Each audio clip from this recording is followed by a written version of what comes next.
യേശുക്രിസ്തുവിൽ എത്രയും സ്നേഹം നിറഞ്ഞവരെ, ഇന്നത്തെ സുവിശേഷത്തിൽ പ്രധാനമായും 2 കഥാപാത്രങ്ങളെയാണ് നാം കണ്ടുമുട്ടുന്നത്.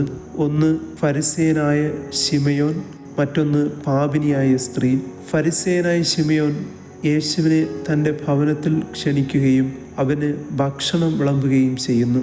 ഇതറിഞ്ഞ് ആ ഭവനത്തിലേക്ക് കടന്നു വന്നവരിൽ ഒരുവളാണ് പാപിനിയായ സ്ത്രീ.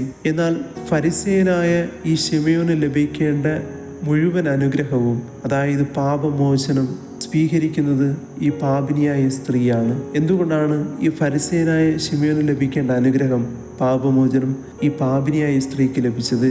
കാരണം പാപിനിയായ സ്ത്രീക്ക് താൻ ഒരു പാപിയാണെന്നുള്ള ബോധ്യമുണ്ടായിരുന്നു. ശിമയോനായ ഫരിസേയനാകട്ടെ ഈ ബോധ്യം ഇല്ലായിരുന്നു. അതാണ് പാപിനിയായ സ്ത്രീയെക്കുറിച്ച് വചനം പറയുന്നത്. അവൾ യേശുവിൻ്റെ പിന്നിൽ പാദത്തിനരികെ കരഞ്ഞുകൊണ്ട് നിന്നു. കണ്ണീരുകൊണ്ട് അവൾ യേശുവിൻ്റെ പാദങ്ങൾ നനയ്ക്കുകയും തലമുടി കൊണ്ട് തുടയ്ക്കുകയും ചുംബിക്കുകയും സുഗന്ധതൈലം കൊണ്ട് പൂശുകയും ചെയ്തു. എന്നാൽ ശിമയോനായ ഫരിസേയനാകട്ടെ ഇതൊന്നും ചെയ്യാതെ താൻ തികഞ്ഞവനാണെന്നുള്ള ബോധ്യത്തോടുകൂടെ യേശുവിന് മുൻപിൽ തല ഉയർത്തി നിൽക്കുകയായിരുന്നു. പ്രിയമുള്ളവരെ, നമ്മുടെയും ജീവിതത്തിൽ നമ്മുടെ പാപങ്ങൾ ക്ഷമിക്കപ്പെടണമെങ്കിൽ ആത്യന്തികമായിട്ടും നമുക്കുണ്ടാകേണ്ട മനോഭാവം, കർത്താവേ, ഞാനൊരു പാപിയാണ് എന്നുള്ള ആ മനോഭാവമാണ്. നമ്മുടെ പാപത്തെക്കുറിച്ചുള്ള പാപബോധം അല്ലെങ്കിൽ കുറ്റബോധം ഉണ്ടെങ്കിൽ മാത്രമേ നമുക്ക് ദൈവത്തിന് മുൻപിൽ കാരുണ്യത്തിനായി പ്രാർത്ഥിക്കുവാൻ സാധിക്കുകയുള്ളൂ. അതാണ് ഭാഗ്യസ്മരണാർഹനായ വിശുദ്ധ ജോൺ പോൾ രണ്ടാമൻ മാർപ്പ ഇന്നിൻ്റെ തലമുറയെക്കുറിച്ച് പറയുന്നത്. ഇന്നിൻ്റെ തലമുറയ്ക്ക് നഷ്ടപ്പെട്ടു പോയത് ഈ പാപബോധം അല്ലെങ്കിൽ കുറ്റബോധം എന്ന മനോഭാവമാണ്. സ്നേഹമുള്ളവരെ, ഈ മനോഭാവം ഉണ്ടെങ്കിൽ മാത്രമേ നമ്മുടെ പാപങ്ങൾ ക്ഷമിക്കപ്പെടുകയുള്ളൂ.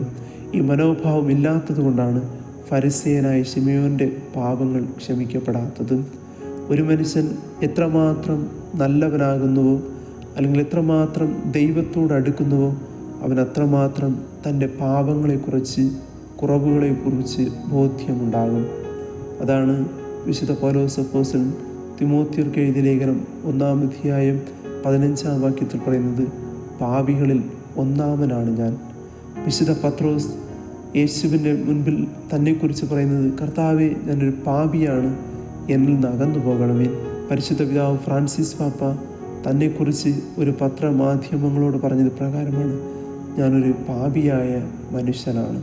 സ്നേഹമുള്ളവരെ, ഈ ഒരു മനോഭാവം, ഞാൻ ഒരു പാപിയാണ്, ഞാൻ കുറവുകളുള്ള മനുഷ്യനാണെന്നുള്ള മനോഭാവം ഉണ്ടെങ്കിൽ മാത്രമേ നമുക്ക് പാപമോചനം സ്വീകരിക്കാനും ദൈവത്തിന് അനുഗ്രഹം സ്വീകരിക്കാനും സാധിക്കുന്നത്.